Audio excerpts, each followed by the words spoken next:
నమస్తే. వ్యవసాయంలో రైతుల విజయగాథలు, అనుభవాలతో పాటు రైతులకు భూచట్టాలపై ఎప్పటికప్పుడు అవగాహన కల్పిస్తున్న నేలతల్లి మీ భూమి మీ హక్కులు కార్యక్రమానికి స్వాగతం. తెలంగాణ రాష్ట్రంలో ప్రభుత్వం తీసుకొచ్చిన కొత్త భూచట్టాలు అమలవుతున్నాయి. అయితే పాత చట్టాల ప్రకారం అంతకు ముందే పెండింగ్లో ఉన్న భూ వివాదాలకు ప్రభుత్వం ప్రత్యేక ట్రిబ్యునల్లను ఏర్పాటు చేసింది. అదే క్రమంలో కొన్ని ప్రత్యేక షరతులతో కూడిన ఉత్తర్వులు జారీ చేసింది. మరి ఇందులో పొందుపరిచిన నియమ నిబంధనలు, భూ సమస్యలు పరిష్కరించే విధానాల గురించి భూచట్ట న్యాయ నిపుణులు సునీల్ కుమార్ మాటల్లో తెలుసుకుందాం. నేలతల్లి వీక్షకులకి నమస్కారం. మీ భూమి మీ హక్కు కార్యక్రమానికి స్వాగతం. వారం వారం భూమికి సంబంధించిన కీలక అంశాలు రైతుకు చేర్చే ప్రయత్నమే ఈ కార్యక్రమం. ఇందులో భాగంగా ఈరోజు కూడా మరికొన్ని కీలక అంశాల గురించి తెలుసుకునే ప్రయత్నం చేద్దాం. ముఖ్యంగా ఇటీవల తెలంగాణ, ఆంధ్రప్రదేశ్ రాష్ట్రంలో వచ్చిన కొత్త జీవోలు, కొత్త చట్టాలు ఏమున్నాయి, వాటి వల్ల రైతుకు జరగబోయే మేలు గురించి మాట్లాడదాం. అందులో ముందుగా ఇటీవల తెలంగాణ రాష్ట్ర ప్రభుత్వం రెవెన్యూ ట్రిబ్యునల్ని ఏర్పాటు చేస్తూ జారీ చేసిన నియమాలు మీకందరికీ తెలిసిందే. కొన్ని నెలల క్రితమే తెలంగాణ రాష్ట్ర ప్రభుత్వం కొత్త ఆర్ఓఆర్ చట్టాన్ని ఆమోదించింది, అమలులోకి తీసుకొచ్చింది. కొత్త ఆర్ఓఆర్ చట్టం మేరకు ధరణి వెబ్సైట్ రూపకల్పన చేసి భూమి రికార్డులన్నీ ధరణి ద్వారా నిర్వహించే ప్రయత్నం చేస్తుంది. ఈ చట్టం చేసినప్పుడే ఆ చట్టంలోనే ఒక సెక్షన్లో ప్రభుత్వం రాసింది ఏంటంటే, ఇప్పటి వరకు రెవెన్యూ కోర్టులలో ఏవైతే కేసులు పెండింగ్లో ఉన్నాయో, అది ఆర్డీఓ కోర్టు కావచ్చు, ఎంఆర్ఓ దగ్గర కావచ్చు, జాయింట్ కలెక్టర్ కోర్టులో కావచ్చు, ఈ పెండింగ్లో ఉన్న కేసుల పరిష్కారానికి రెవెన్యూ ట్రిబ్యునల్ల ఏర్పాటు చేస్తారు, స్పెషల్ ట్రిబ్యునల్ ఏర్పాటు చేస్తారని చెప్పి చట్టంలోనే రాశారు. చట్టంలో రాసిన మేరకు ఈ పెండింగ్లో ఉన్న కేసుల పరిష్కారానికి కొత్తగా రెవెన్యూ ట్రిబ్యునల్ని ఏర్పాటు చేస్తూ ప్రభుత్వం 12వ తారీఖున నియమాలను జారీ చేసింది. ప్రభుత్వ లెక్కల ప్రకారం గౌరవ ముఖ్యమంత్రి గారు అసెంబ్లీలో చెప్పిన దాని ప్రకారం దాదాపుగా 16,000 కేసులు పెండింగ్లో ఉన్నాయి. ఇప్పుడు ఈ 16,000 కేసుల్ని ట్రిబ్యునల్ ద్వారా పరిష్కారం చేయటం కోసం ప్రభుత్వం ఒక జీవో జారీ చేసింది. ఈ జీవో మేరకు కొత్త నియమాలని అమల్లోకి తీసుకొచ్చింది. ఈ నియమాల అమలు కూడా ప్రారంభమైంది. వీటిని మనం తెలంగాణ రైట్స్ ఇన్ ల్యాండ్ పట్టదారి పాస్బుక్ స్పెషల్ ట్రిబ్యునల్స్ రూల్స్ అంటారు. స్పెషల్ ట్రిబ్యునల్ల రూళ్ళు 2021గా పిలువబడే ఈ రూల్స్ ప్రకారం ప్రతి జిల్లాకి ఒక రెవెన్యూ ట్రిబ్యునల్ ఉంటుంది. ఈ రెవెన్యూ ట్రిబ్యునల్కి జిల్లా కలెక్టర్ సారథ్యం వహిస్తాడు. అందులో జాయింట్ కలెక్టర్ రెవెన్యూ కానీ, జాయింట్ కలెక్టర్ రెవెన్యూ లేని సందర్భంలో జాయింట్ కలెక్టర్ లోకల్ బాడీస్ కానీ, ఇద్దరు జేసీలు జిల్లాలో ఉన్నారు కాబట్టి జాయింట్ కలెక్టర్ రెవెన్యూ ఉంటే జాయింట్ కలెక్టర్ రెవెన్యూ అందులో సభ్యుడిగా ఉంటారు, సభ్యురాలుగా ఉంటుంది. జాయింట్ కలెక్టర్ రెవెన్యూ లేనప్పుడు జాయింట్ కలెక్టర్ లోకల్ బాడీస్ అందులో సభ్యులుగా ఉంటారు. ఈ ఇద్దరు కనుక లేకపోతే ఆ జిల్లా రెవెన్యూ అధికారి, డిస్ట్రిక్ట్ రెవెన్యూ ఆఫీసర్, డిఆర్ఓ అంటారు, డిఆర్ఓ సభ్యులుగా ఈ ట్రిబ్యునల్లో ఉంటారు. అంటే ఇద్దరు మెంబర్లతోటి ప్రతి జిల్లాకి ఒక రెవెన్యూ ట్రిబ్యునల్ ఏర్పాటు చేస్తూ జీవో జారీ అయింది. ఈ ఇద్దరు వ్యక్తులు ఈ 16,000 కేసుల పరిష్కారం చేయాల్సి ఉంటుంది. ఇప్పటి వరకు ఉన్న పెండింగ్ కేసులన్నీ కూడా ఈ ట్రిబ్యునల్కి బదలాయింపు చేయబడ్డాయి. ఈ ట్రిబ్యునల్లు జిల్లా కేంద్రంలో కానీ, అవసరం అనుకుంటే డివిజన్ కేంద్రం లేదా మండల కేంద్రంలో కూడా విచారణ నిర్వహించి సమస్యలు పరిష్కారం చేయొచ్చు. ఈ ట్రిబ్యునల్ జిల్లా కేంద్రంలోనే కేసుల పరిష్కారం చేయాలని లేదు, కేంద్ర స్థాయికి కూడా వెళ్ళడానికి కూడా జీవోలో అవకాశం కల్పించారు. పెండింగ్ కేసులన్నీ కూడా ఈ ట్రిబ్యునల్కి పంపడం జరుగుతుంది. ఈ ట్రిబ్యునల్ విచారణ చేపట్టేటప్పుడు ఆర్ఓఆర్ చట్టం మేరకు సిపిసిలో ఉన్న అధికారాలను వినియోగించుకుంటూ విచారణ చేసి తీర్పులు ఇవ్వాల్సి ఉంటుంది. వీలైనంతగా 1 నెల రోజుల లోపలనే పెండింగ్ కేసులన్నిటిని కూడా పరిష్కరించాలి అని చెప్పి ఈ ఉత్తర్వులలో పొందుపరచడం జరిగింది. ఇవన్నీ కూడా పాత కేసుల పరిష్కారానికి ఏర్పాటు. కొత్త కేసుల విషయానికి వచ్చినట్లయితే ఇప్పటికే ఆర్డీఓ దగ్గరకో, జాయింట్ కలెక్టర్ దగ్గరకో లేదా కలెక్టర్ దగ్గర కేసులు కనుక నమోదు కాకుండా ఉంటే ఆ సమస్యల్ని ఈ ట్రిబ్యునల్ పరిష్కారం చేయడానికి వీలు లేదు. ఈ ట్రిబ్యునల్ ఏదైనా ఇప్పటి వరకు పెండింగ్లో ఉన్న కేసుల పరిష్కారం మాత్రమే చూసుకుంటుంది. కొత్త కేసుల పరిష్కారానికి సివిల్ కోర్టుకు వెళ్లాల్సిందే తప్ప ఈ ట్రిబ్యునల్లో కొత్తగా వచ్చే కేసుల పరిష్కారానికి అధికారాలు లేవు. ఇది ఇటీవల తెలంగాణ రాష్ట్ర ప్రభుత్వం రెవెన్యూ ట్రిబ్యునల్ని ఏర్పాటు చేస్తూ జారీ చేసిన ఉత్తర్వులు. ఈ ట్రిబ్యునల్ని ఏర్పాటు చేస్తూ ప్రభుత్వం ఉత్తర్వులు జారీ చేసిన 3 రోజుల తర్వాత 15వ తారీఖు రోజున భూ సమస్యల పరిష్కారానికి నిబంధనలను రూపొందించింది. ఏ సమస్యని ఏ విధంగా పరిష్కరించాలి అని ఒక సవివరమైన జీవోని ప్రభుత్వం 15వ తారీఖున జారీ చేసింది. ఇప్పుడు మనం ఆ జీవోలో కూడా రకరకాల భూ సమస్యలకి ఇప్పుడు ఏ విధంగా పరిష్కారం చేయాలంటున్నారో తెలుసుకునే ప్రయత్నం చేద్దాం. ఈ జీవో కీలక అంశం ఏంటంటే ఇకపైన భూ వివాదాలని పరిష్కరించాల్సిన బాధ్యతలన్నీ కూడా జిల్లా కలెక్టర్పై ఉంచడం జరిగింది. ఇప్పటివరకు ఏదైతే ఎంఆర్ఓలు, ఆర్డీఓలు, జాయింట్ కలెక్టర్లు తమ విధులు నిర్వహిస్తున్నారో భూములకు సంబంధించి వీటిలో అన్ని అంశాలపైన కూడా పూర్తి అధికారాలు, వాటిని పరిష్కరించాల్సిన బాధ్యతని కూడా ప్రభుత్వం కలెక్టర్ల పైన ఉంచడం జరిగింది. ఈ జీవో జారీ చేయడానికంటే ముందే నిర్వహించిన కలెక్టర్ల కాన్ఫరెన్స్ ఏదైతే ఉందో ముఖ్యమంత్రి గారి ఆధ్వర్యంలో, అందులో తీసుకున్న నిర్ణయాల మేరకు ఈ కొత్త జీవోని జారీ చేయడం జరిగింది. ముఖ్యమంత్రి గారితో నిర్వహించిన సమావేశంలో కూడా భూ సమస్యల పరిష్కారంలో కలెక్టర్లే చొరవ చూపాలని, కలెక్టర్లే బాధ్యతలు తీసుకొని వీలైనంత త్వరగా కేసుల పరిష్కారం చేయాలని ముఖ్యమంత్రి గారు ఆదేశించారు. ఆ మేరకే ఈ కొత్త circular chief commissioner land administration ప్రధాన భూ పరిపాలనా అధికారి గారు ఈ సర్క్యులర్ జారీ చేశారు 15వ తారీఖు ఈ నెల. ఈ సర్క్యులర్ ఏదైతే ఉందో దీని ప్రకారము రకరకాల భూ సమస్యల పరిష్కారానికి ఏ విధంగా చేయాలి అనే సవివరమైన నియమ నిబంధనలు ఇందులో ఇవ్వటం జరిగింది. ఇప్పుడు దీంట్లో ఏమున్నాయో తెలుసుకునే ప్రయత్నం చేద్దాం. ముందుగా పెండింగ్ మ్యూటేషన్స్ విషయానికి వచ్చినట్లయితే చాలామంది భూములు కొనుగోలు చేశారు రిజిస్టర్డ్ దస్తావేజుల ద్వారా, కానీ ఇంకా అవి మ్యూటేషన్ కాలేదు. అంటే రికార్డుల్లో వాళ్ళ పేర్లు ఎక్కి వాళ్ళకి పాస్ పుస్తకాల్లో జారీ జరగలేదు. ఒక అంచనా ప్రకారం 5-6 లక్షల మంది ఈ విధంగా భూములు రిజిస్టర్డ్ దస్తావేజుల ద్వారా పొంది మ్యూటేషన్ జరగని ఉన్నాయి. రిజిస్టర్డ్ కొనుగోలు కావచ్చు, రిజిస్టర్డ్ దానపత్రం కావచ్చు, ఏదైనా ఒక రిజిస్టర్డ్ దస్తావేజు ద్వారా భూములు వచ్చాయి, రిజిస్ట్రేషన్ జరిగింది కానీ మ్యూటేషన్ జరగని కేసులు ఏవైతే ఉన్నాయో వాటి పరిష్కారానికి ఇందులో కొత్త విధానం ఉంది. ఈ విధానం మేరకు ఎవరైతే రిజిస్టర్డ్ దస్తావేజు ఉండి మ్యూటేషన్ జరగలేదో ఆన్లైన్లో దరఖాస్తు పెట్టుకోవాలి. ఆన్లైన్లో పూర్తి వివరాలు ఇవ్వాలి. రిజిస్టర్డ్ దస్తావేజు వివరాలు, కొనుగోలు చేస్తున్న వ్యక్తి వివరాలు, భూమి వివరాలు కనుక అప్లికేషన్లో కనుక ఇచ్చినట్లయితే ఈ వివరాలన్నీ జిల్లా కలెక్టర్ ముందు పెట్టడం జరుగుతుంది. జిల్లా కలెక్టర్ ముందు దరఖాస్తులో ఉన్న వివరాలు ఏంటి, రిజిస్ట్రేషన్ రికార్డు ప్రకారంగా ఏ వివరాలు ఉన్నాయి, రెవెన్యూ రికార్డు పరంగా ఏ వివరాలు ఉన్నాయి, ఈ 3 వివరాలని ఒక చోట పెడుతూ జిల్లా కలెక్టర్ ముందు ఉంచాలి. జిల్లా కలెక్టరు దీన్ని ఒకసారి పరిశీలించి మ్యూటేషన్ చేయొచ్చా లేదా అనే నిర్ణయం తీసుకోవాలి. ఆ భూమికి సంబంధించి ఒకటే రిజిస్ట్రేషన్ కనుక జరిగి ఉన్నట్లయితే వెంటనే ఆ మ్యూటేషన్కి ఆమోదం తెలపొచ్చు. ఒకటి కంటే ఎక్కువ రిజిస్ట్రేషన్స్ ఆ భూమికి సంబంధించి ఉన్నట్లయితే విచారణ చేసి ఆమోదం తెలపాలి. ఒకసారి జిల్లా కలెక్టర్ మ్యూటేషన్ కోసం ఆమోదం తెలిపిన తర్వాత దరఖాస్తుదారుడికి SMS ద్వారా సమాచారం వస్తుంది. ఒకసారి ఆ ఆమోదించినట్టు సమాచారం వచ్చిన తర్వాత MROకి స్లాట్ బుకింగ్ చేసుకొని MRO దగ్గరికి వెళ్ళినట్లయితే ఈ మ్యూటేషన్ ప్రక్రియ పూర్తి చేసి ఈ రికార్డులోకి వెళ్ళి అమ్మిన వ్యక్తి వివరాలను తొలగించి కొన్న వ్యక్తి వివరాలు ఎక్కించి అతనికి కొత్తగా ఈ పాస్బుక్ జారీ చేస్తారు. తర్వాత ఒక మాన్యువల్ పాస్బుక్ని ఇంటికి పంపడం జరుగుతుంది. ఇది పెండింగ్ మ్యూటేషన్కి సంబంధించి అనుసరించాల్సిన కొత్త విధానం. ఒక్కోసారి పట్టా ఉన్న భూములు కూడా నిషేధ జాబితాలో చేరిపోతుంటాయి. అయితే ఈ సమస్యలను పరిష్కరించుకోవడం ఎలా? పాస్ పుస్తకాలకు ఆధార్ తప్పనిసరిపై హైకోర్టు అభ్యంతరం తెలిపిన సంగతి తెలిసిందే. ఈ నేపథ్యంలో ఆధార్ లేకుండా పాస్ పుస్తకం ఇచ్చే అవకాశం లేదా? వివరాలు నిపుణుల మాటల్లో తెలుసుకుందాం.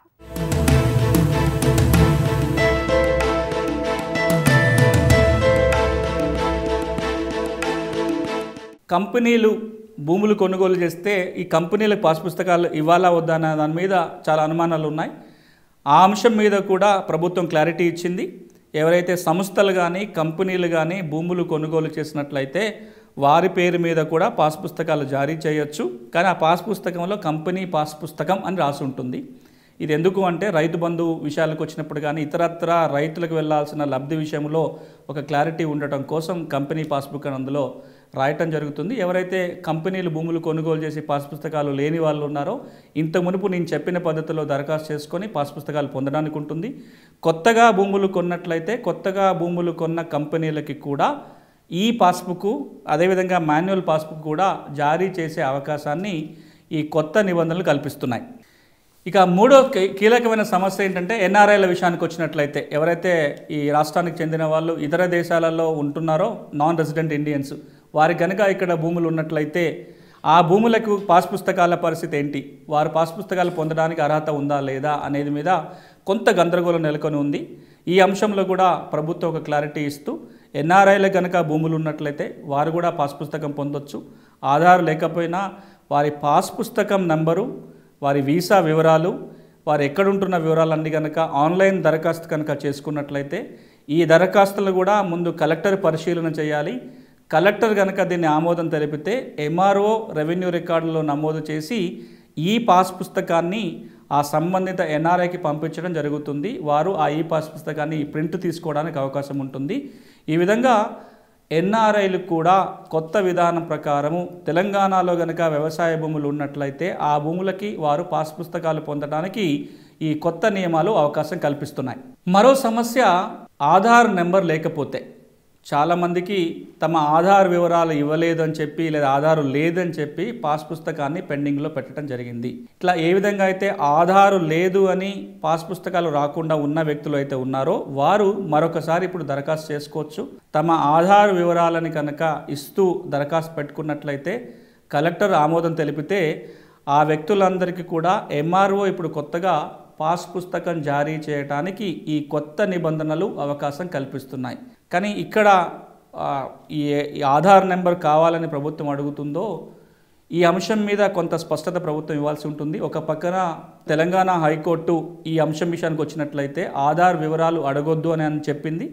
కానీ సాగు భూములకు సంబంధించి ప్రభుత్వమే లబ్ధి ఇస్తుంది కాబట్టి ఆధార్ వివరాలు తీసుకోవచ్చు అనే ఉద్దేశంతో ప్రభుత్వం ఈ నియమాలలో ఆధార్ నెంబర్ తీసుకుంటుంది. ఆధార్ నెంబర్ ఇచ్చిన వాళ్ళకే పాస్ పుస్తకం ఇవ్వటం జరుగుతుంది.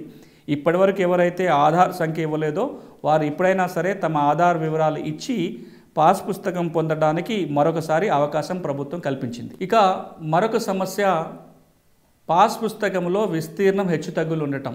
చాలామందికి తమ పాస్ పుస్తకాలలో తమకు ఉండాల్సిన విస్తీర్ణం కంటే తక్కువగా నమోదైన సందర్భాలు ఉన్నాయి. అలా ఎవరైతే తమ పాస్ పుస్తకాలలో విస్తీర్ణం తక్కువగా నమోదై ఉన్న వాళ్ళు ఉన్నారో ఆ వివరాలను తెలుపుతూ జిల్లా కలెక్టర్కి ఆన్లైన్ ద్వారా దరఖాస్తు చేసుకున్నట్లయితే కలెక్టర్ దాన్ని పరిశీలించి నిజంగానే వాస్తవంగా వారికి అంతకంటే ఎక్కువ విస్తీర్ణం ఉంది అని నిర్ధారణ అయి వారు ఆమోదం తెలిపితే ఎంఆర్ఓ లేదా తహసీల్దారు ఆ పాస్ పుస్తకాన్ని సరిచేసి ఈ మిస్సింగ్ ఎక్స్టెంట్ ఏదైతే ఉందో మిస్సింగ్ విస్తీర్ణాలు ఏవైతే ఉన్నాయో వాటిని పాస్ పుస్తకంలో నమోదు చేయటం కోసం కూడా ఈ నిబంధనల్లో ప్రభుత్వం ఇప్పుడు అవకాశం కల్పించింది. ఇక మరొక కీలక సమస్య తెలంగాణలో నిషేధిత భూముల జాబితా సంబంధించి నిషేధిత ఆస్తుల జాబితా లేదా నిషేధిత భూముల జాబితా అంటారు. దీన్ని ప్రొహిబిటెడ్ ప్రాపర్టీ లిస్ట్ అని సెక్షన్ 22A లిస్ట్ అని అంటారు. ఏ సర్వే నెంబర్ అయితే ఈ లిస్టులో చేరుస్తారో ఇక ఆ సర్వే నెంబర్ల మీద ఎలాంటి రిజిస్ట్రేషన్లు మ్యూటేషన్లు చేయడానికి వీలు పడదు. ఇవి ప్రభుత్వ భూములకు సంబంధించి అదేవిధంగా వక్ఫ్, ఇనాము ఇలాంటి అమ్మకూడని భూముల వివరాలు అందులో చేర్చాల్సి ఉండే. కానీ కొన్ని కారణాల వల్ల పట్టా భూములు కూడా ఈ జాబితాలో చేరిపోయాయి. అలాంటి వాళ్ళు చాలా ఇబ్బందులు ఎదుర్కొంటున్నారు. ఇప్పుడు ఆ సమస్యలు పరిష్కరించడానికి కూడా ఇందులో నియమాలు పొందుపరిచారు. ఈ జాబితాని సవరించే అధికారం ఇంతకు మునుపు కలెక్టర్కు ఉండేది. ఇప్పుడు కూడా ఆ అధికారాలు కలెక్టర్కే ఉన్నాయి. కానీ ఈ సమస్యలన్నింటినీ కూడా 10 రోజుల్లో పరిష్కారం చేయాలి అని ప్రభుత్వం ఆదేశాలు ఇచ్చింది. ఎక్కడెక్కడైతే ఈ జాబితాలలో పొరపాటున పట్టా భూములు చేరాయో వారు కనుక దరఖాస్తు పెట్టుకున్నట్లయితే 10 రోజులలో జాబితాని సవరించిన జాబితాని రాష్ట్ర ప్రభుత్వాన్ని పంపాలి. అదే జాబితాని రిజిస్ట్రేషన్ కార్యాలయాలకు పంపాల్సి ఉంటుంది. ఎవరైతే రైతులు ఈ నిషేధిత భూముల జాబితా సంబంధించిన సమస్యలు ఎదుర్కొంటున్నారో ఇప్పుడు ఆల్రెడీ దరఖాస్తులు పెట్టుకొని ఉన్న వాళ్ళైతే అవి వెంటనే పరిష్కారం చేయాలి. కొత్తగా పెట్టుకోవాల్సిన వాళ్ళు కూడా జిల్లా కలెక్టర్కి దరఖాస్తు పెట్టుకున్నట్లయితే ఈ జాబితాను సవరించి న్యాయం చేయడానికి ఈ రోజున అవకాశం ఏర్పడింది. ఈ దరఖాస్తులు ఏళ్ల తరబడి పెండింగ్లో ఉన్నాయి. కొన్ని దరఖాస్తులు అయితే 2-3 ఏళ్ళైనా పరిష్కారం కావటం లేదు. ఈ నేపథ్యంలో 10 రోజుల్లోనే ఈ జాబితాలో ఉన్న సమస్యలు పరిష్కారం చేయాలని ప్రభుత్వం ఆదేశాలు ఇవ్వటం ఇది రైతులకు మేలు చేస్తుంది. మనం ప్రతి నెల కూడా హైకోర్టు, గౌరవ తెలంగాణ హైకోర్టు, అదేవిధంగా గౌరవ ఆంధ్రప్రదేశ్ హైకోర్టు భూములకు సంబంధించిన ఇస్తున్న కీలక తీర్పుల గురించి కూడా నేను ప్రస్తావన చేస్తూ వస్తున్నాను.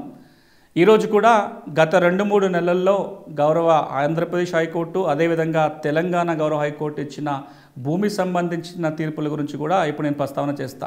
ఒక 3 కీలకమైన తీర్పులు రైతుకు తెలవాల్సిన తీర్పుల గురించి ఇప్పుడు నేను మాట్లాడతాను. ఒకటి, అసైన్మెంట్ భూముల విషయానికి వచ్చినట్లయితే అసైన్మెంట్ భూములు అమ్మొద్దు కొనొద్దని చట్టం ఉంది. దాన్నే మనం 9/77 చట్టం అంటాం, పిఓటి చట్టం అంటాము, అసైన్మెంట్ భూముల బదలాయింపు నిషేధ చట్టం అంటాం. ఈ చట్టం గురించి నేను చాలా సందర్భాల్లో మన HMTVలో మాట్లాడటం జరిగింది. ఈ చట్టం ఏమంటుందంటే అసైన్మెంట్ భూముల అమ్మకాలు కొనుగోలు చేయకూడదు, కానీ కొన్ని రకాల అసైన్మెంట్ భూములని కొనుక్కోవడానికి వీలుంది. అందులో ఎక్సెప్షన్ కేటగిరీస్ గురించి కూడా మాట్లాడాం. అది ఇంతకు మునుపు మీరు వీడియోస్ కనుక HMTV వీడియోస్ చూస్తే మీకు తెలుస్తుంది. HMTV అగ్రి యూట్యూబ్ ఛానల్లో మన పాత వీడియోస్ అన్నీ ఉంటాయి, మీరు చూడండి, దాంట్లో ఉంటాయి. ఇప్పుడు ఈ తీర్పు ఏమని ప్రస్తావన చేస్తుంది అంటే, ఈ పిఓటి చట్టాన్ని ఉల్లంఘించి కనుక ఎవరైనా భూములు పొందినట్లయితే వారి నుంచి ఆ భూమిని తీసుకొని ప్రభుత్వం ప్రజా ప్రయోజనాలకు వాడటమో లేదా తిరిగి మొదటి అసైనికి అప్పచెప్పే అధికారాలు తహసీల్దార్కి ఉన్నాయి. ఈ చట్టానికి పలుమార్లు సవరణలు జరిగాయి. ఈ చట్టం మేరకు ఎవరైనా సరే ఈ పిఓటి చట్టాన్ని ఉల్లంఘించి భూమి కలిగి ఉన్నట్లయితే వాళ్ళని తొలగించవచ్చు. కానీ తొలగించే ముందు తప్పకుండా నోటీసులు ఇచ్చి విచారణ చేయాలి. 2007 సంవత్సరానికంటే ముందైతే ఈ భూమి చట్టవిరుద్ధంగా కలిగి ఉన్న వ్యక్తికి మాత్రమే నోటీసులు ఇస్తే సరిపోతుంది. భూమి అమ్మిన అసైనికి లేదా ఎవరి మొదట అసైన్ ఎవరైతే ఉన్నారో వాళ్ళకి నోటీసులు ఇవ్వకుండా పని అవసరం లేదు, అట్లా విచారణ చేయొచ్చు. కానీ 2007 సంవత్సరంలో వచ్చిన సవరణ చట్టం ఏమంటుందంటే అసైనికి నోటీస్ ఇవ్వాలి, భూమి ఇప్పుడు ఎవరైతే కలిగి ఉన్నారో వారికి కూడా నోటీసులు ఇవ్వాలి. దాన్నే ఫామ్ 1, ఫామ్ 2 నోటీసులు అంటారు. ఈ 2 నోటీసులు కనుక ఇవ్వకుండా విచారణ చేయకుండా భూములు తీసుకున్నట్లయితే చెల్లదు, అలాంటి తీర్పులు చెల్లుబాటు కావు అని హైకోర్టు చెప్పింది. అంతేకాదు ఈ 2 నోటీసుల్ని ఇద్దరు వ్యక్తులకు ఇవ్వాలి. ఫామ్ 1 అసైనికి ఇవ్వాలి, ఫామ్ 2 కొనుగోలు చేసిన వ్యక్తికి ఇవ్వాలి అనుకుంటున్నాం. అది మాత్రమే కాదు, ఫామ్ 1, ఫామ్ 2 2 నోటీసులు కూడా అసైనికి ఇవ్వాలి, ఆ 2 నోటీసుల్ని కూడా కొనుగోలు చేసిన వ్యక్తికి కూడా ఇవ్వాలి. అట్లా 2 నోటీసులు ఇరుపక్షాలు కనుక ఇవ్వకపోతే, అలా నోటీసులు ఇవ్వకుండా అసైన్మెంట్ భూముల మీద చర్యలు తీసుకున్నా, భూములు వెనక్కి తీసుకున్నా, ఉత్తర్వులు ఇచ్చినా చెల్లవు అని ఇటీవలనే గౌరవ ఆంధ్రప్రదేశ్ హైకోర్టు తీర్పు ఇవ్వటం జరిగింది. ఇక మరొక తీర్పు ఏంటంటే, ఇది 6.6 చట్టానికి సంబంధించిన తీర్పు. 6.6 చట్టంలో ఆంధ్రప్రదేశ్ విషయానికి వచ్చినట్లయితే తెలంగాణలో కొత్త 6.6 చట్టం ఉంది. ఇది కొంచెం భిన్నంగా ఉంది. ఇప్పుడు నేను మాట్లాడుతున్నది ఇంతకు మునుపున్న 6.6 చట్టం, ఇప్పుడు ఆంధ్రాలో అమల్లో ఉన్న 6.6 చట్టం. 6.6 చట్టం ఏమంటుంది, పాస్ పుస్తకాలకు సంబంధించి కానీ భూమి రికార్డులకు సంబంధించి కానీ వివాదం ఉన్నట్లయితే ఆర్డీఓకి అప్పీల్ చేసుకోవచ్చు. జాయింట్ కలెక్టర్ దగ్గర సెక్షన్ 9 ప్రకారం రివిజన్ పిటిషన్ వేసుకోవచ్చు. మ్యూటేషన్ చేసే అధికారాలు తహసీల్దార్కు ఉంటాయి, అప్పీల్ అధికారాలు ఆర్డీఓకు ఉంటాయి, రివిజన్ అధికారాలు జాయింట్ కలెక్టర్కు ఉంటాయి. 2012 తర్వాత రివిజన్ అధికారాలు జాయింట్ కలెక్టర్తో పాటు ఆర్డీఓ కూడా కట్టబెట్టడం జరిగింది. ఎవరికైనా భూ వివాదాల అభ్యంతరాలు మ్యూటేషన్ మీద ఉన్నట్లయితే ఆర్డీఓకి అప్పీల్ చేసుకొని ఆ తర్వాత జాయింట్ కలెక్టర్ దగ్గర రివిజన్ పిటిషన్కి వెళ్ళాలి తప్ప ఆర్డీఓ ఇచ్చిన తీర్పు మీద నేరుగా హైకోర్టుకు రాకూడదు. తమకు ఇతరత్రా పరిష్కార మార్గాలు ఉన్నప్పుడు హైకోర్టు జోక్యం చేసుకోదు అని తీర్పు ఇవ్వటం జరిగింది. సారాంశం ఏంటంటే, ఆర్డీఓ తీర్పు కనుక ఇస్తే దాని మీద జాయింట్ కలెక్టర్ దగ్గరికి వెళ్ళిన తర్వాత అక్కడ కూడా న్యాయం జరగకపోతేనే హైకోర్టుకు రావాలి అనేది ఈ తీర్పు యొక్క సారాంశం. ఇక 3వ తీర్పు, ఇది రిజిస్ట్రేషన్లకు సంబంధించి, రిజిస్ట్రేషన్ చట్టానికి సంబంధించి. మనం భూములకు సంబంధించి దస్తావేజులు రాసుకున్నప్పుడు అది కొనుగోలు పత్రం కావచ్చు, దానపత్రం కావచ్చు, భాగపంపకాల పత్రం కావచ్చు, మరేదైనా దస్తావేజు కావచ్చు. ఒకసారి దస్తావేజుని సబ్ రిజిస్ట్రార్ కార్యాలయం కోసం రిజిస్ట్రేషన్ వెళ్ళిన తర్వాత సబ్ రిజిస్ట్రార్ గారు దాన్ని రిజిస్ట్రేషన్ చేసి స్టాంప్ డ్యూటీ రిజిస్ట్రేషన్ ఫీ తీసుకొని దస్తావేజు రిజిస్ట్రేషన్ చేసి కాగితాలు వెనకిస్తారు, వారి రిజిస్టర్లో నమోదు చేసుకుంటారు. అది ప్రక్రియ. ఇక్కడ ఏదైనా ఒక కారణంతో సరి అయిన ప్రక్రియ జరగకపోవటం వల్లనో, స్టాంప్ డ్యూటీ డెఫిషియన్సీ ఉండటం వలన, రిజిస్ట్రేషన్ ఫీ కట్టాల్సినంత కట్టకపోతే ఆ రిజిస్ట్రేషన్ని పెండింగ్లో పెట్టే అధికారం సబ్ రిజిస్ట్రార్కు ఉంటుంది. దస్తావేజును స్వీకరిస్తారు, రిజిస్ట్రేషన్ పూర్తి చేయకుండా దాన్ని పెండింగ్లో ఉండొచ్చు. ఎంతకాలం పెండింగ్లో ఉంచవచ్చు అంటే అది ఎంతకాలమైనా పెండింగ్లో ఉంచుకోవడానికి అధికారాలు ఉన్నాయి. దానికి లిమిటేషన్ ఏమీ లేదు. ఎంతకాలం తర్వాత అదైతే డెఫిషియన్సీ ఉందో అది పూర్తి చేస్తే రిజిస్ట్రేషన్ ప్రక్రియ పూర్తి చేయడానికి అవకాశం ఉంటుంది. ఈ లోపల ఆ దస్తావేజు రద్దు కాదు అనేది ఈ తీర్పు సారాంశం. 2 అంశాలు, పెండింగ్లో ఎంతకాలం ఉంచుకోవచ్చు అని దానికి లిమిటేషన్ లేదు. ఆ పెండింగ్లో ఉంది కాబట్టి ఈ దస్తావేజులో ఉన్న అంశాలు రద్దు కావు, ఆ అగ్రిమెంట్ వ్యాలిడ్గానే ఉంటుంది అని చెప్పి గౌరవ హైకోర్టు ఇచ్చిన మరొక తీర్పు. ఇది గత 1-2 నెలల్లో 2 హైకోర్టులు భూములకు సంబంధించిన ఇచ్చిన తీర్పులలో ముఖ్యమైనవి మీ ముందు ప్రస్తావించడం జరిగింది. ఇక మరొక అంశము తెలంగాణ రాష్ట్రంలో ధరణి ఫీజులకు సంబంధించి. ధరణి కొత్త వెబ్సైట్ వచ్చిన తర్వాత భూమి రికార్డుల నిర్వహణ అంతా కూడా ఇక ధరణి నుంచి జరుగుతుంది. వ్యవసాయ భూములకు సంబంధించి, వ్యవసాయేతర భూములకు సంబంధించి ఇంకా కోర్టులో వివాదం ఉంది. ఈ నేపథ్యంలో మ్యుటేషన్కి రిజిస్ట్రేషన్కి సంబంధించి అదేవిధంగా నాలా ఫీజులకు సంబంధించిన రేట్లని నిర్ధారణ చేస్తూ ప్రభుత్వం ఒక జీవో జారీ చేసింది. అందులో దేనికి ఎంత ఫీజు ఉందో ఒక్కసారి మనం తెలుసుకునే ప్రయత్నం చేద్దాం. మ్యుటేషన్ విషయానికి వచ్చినట్లయితే భూమిని అంటే ఒకసారి చేతులు మారిన తర్వాత అది కొనుగోలు ద్వారా కావచ్చు, భాగ పంపకాల ద్వారా కావచ్చు, మరి ఏ విధంగా మనకు భూమి వచ్చినా సరే ఆ భూమిని మన పేరుతో రికార్డులో నమోదు చేసే ప్రక్రియనే మ్యుటేషన్ అంటారు. ఈ మ్యుటేషన్ ఫీజు కొత్తగా ప్రభుత్వం నిర్ధారణ చేసింది. ఇంతకుముందు నామినల్ ఫీజు ఉండేది, ఇప్పుడు ఆ ఫీజుని కాస్త ఎకరానికి 2,500 రూపాయలుగా నిర్ధారణ జరిగింది.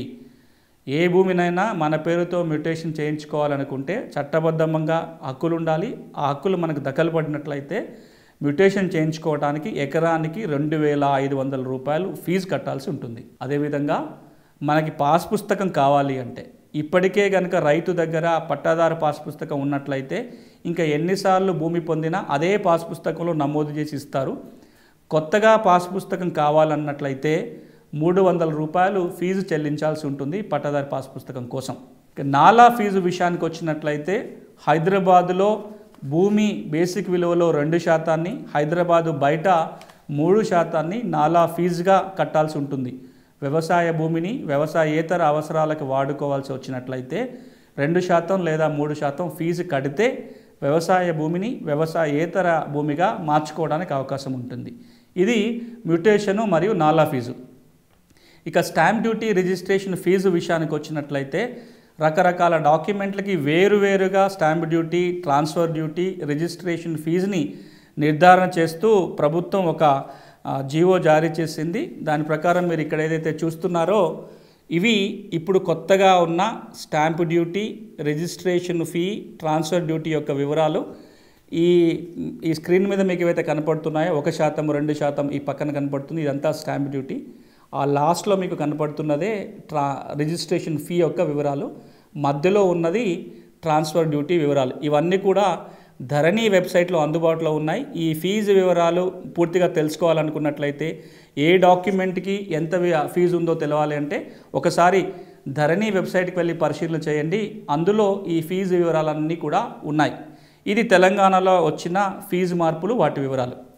ఇక చివరిగా ఆ 3 సాగు చట్టాలు ఏదైతే పెద్ద ఎత్తున దేశవ్యాప్తంగా చర్చ జరుగుతుందో ఆ 3 సాగు చట్టాల అమలుని తాత్కాలికంగా నిలుపుదల చేస్తూ భారత సుప్రీంకోర్టు ఒక ఉత్తర్వులు జారీ చేయడం జరిగింది. ఇటీవలనే కొన్ని రోజుల క్రితమే ఈ ఉత్తర్వులు జారీ అయినాయి. మనం ఎప్పుడు కూడా ఈ సాగు చట్టాలకు సంబంధించి భూమి హక్కుల మీద ప్రభావం ఏంటి మనం మాట్లాడుతూ వస్తున్నాం. అందులో భాగంగానే ఇప్పుడు సుప్రీంకోర్టు ఈ సాగు చట్టాల అమలుని నిలుపుదల చేస్తూ ఇచ్చిన తీర్పులో కూడా భూమి హక్కుల ప్రస్తావన ఉంది. మనం ఇంతకు ముందే మాట్లాడుకున్నాము, ఈ సాగు చట్టాల వల్ల రైతులు తమ భూములు కోల్పోతారనే భయాందోళనలు ఉన్నాయి, అందుకోసం ఈ చట్టాలు రద్దు చేయాలని అడుగుతున్నారని చెప్పి. కానీ చట్టంలో కొన్ని నిబంధనలు ఉన్నాయి. రైతుల భూములు తీసుకోవడానికి వీల్లేదు, సాగు చట్టాలను అడ్డం పెట్టుకొని ఇంకొక రకంగా భూములు లీజుకు తీసుకోవటమో, భూములు కొనడానికో, రైతుల్ని భూముల నుంచి తొలగించకుండా ఉండడానికి కొన్ని నిబంధనలు సాగు చట్టాలలోనే ఉన్నాయని కూడా మాట్లాడుకున్నాం. ఇప్పుడు సుప్రీంకోర్టు వారు ఇచ్చిన తీర్పును కనుక మనం ఒకసారి చూసినట్లయితే ఇది గౌరవ సుప్రీంకోర్టు వారు ఇటీవల ఇచ్చిన 11 పేజీల మధ్యంతర ఉత్తర్వు. వీటిలో అన్ని విషయాల గురించి ఇక్కడ నేను ప్రస్తావన చేయను, కానీ భూమి హక్కుల విషయానికి వచ్చినట్లయితే ఒక స్పష్టమైన ఆదేశం భారత సుప్రీంకోర్టు వారు ఇవ్వటం జరిగింది. అదేంటంటే తదుపరి ఆదేశాలు వచ్చేంత వరకు ఈ 3 సాగు చట్టాలపై ఆ సాగు చట్టాల అమలుని నిలిపివేస్తూ ఆదేశాలు ఇచ్చారు. ఈ లోపల ఏ రైతు కూడా ఈ సాగు చట్టాల వలన తమ భూమి నుంచి తొలగించబడకూడదు, ఏ రైతు యొక్క భూమి హక్కులకు కూడా భంగం కలగటానికి వీల్లేదు అని భారత సుప్రీంకోర్టు వారు తమ ఆదేశంలో స్పష్టంగా పేర్కొన్నారు. అంటే ఈ సాగు చట్టాల వల్ల ఏ రైతు తమ భూమిని కోల్పోడు. అలా కనుక కోల్పోతే దీన్ని ఈ తీర్పును అనుసరించి తమ భూములు తెచ్చుకోవడానికి అవకాశం ఉంటుంది. రెండవది, ఏ రైతు యొక్క భూమి హక్కులు కూడా రద్దు చేయడానికి కానీ ఆ హక్కులకి భంగం కలిగించడానికి కానీ వీలు లేదు అని ఇటీవల సుప్రీంకోర్టు వారు సాగు చట్టాలపైన ఇచ్చిన తీర్పులో ప్రస్తావన చేయటం జరిగింది. ఇది ఈ వారం మీ భూమి మీ హక్కు కార్యక్రమం. ఇటీవల జరిగిన పరిణామాల గురించి నేను ప్రస్తావన చేస్తూ వచ్చాను. వచ్చే వారం మరికొన్ని భూమికి సంబంధించిన కీలకమైన అంశాలతో మీ ముందుంటాను. అంతవరకు సెలవు, నమస్తే. భూ చట్టాలు, సమస్యల పరిష్కారం గురించి అలాగే రైతులకు ఉపయోగపడే మరింత సమాచారం కోసం మా HMTV అగ్రి యూట్యూబ్ ఛానల్ని సబ్స్క్రైబ్ చేసుకోండి. ఇది ఇవాల్టి నేలతల్లి కార్యక్రమం. నమస్తే.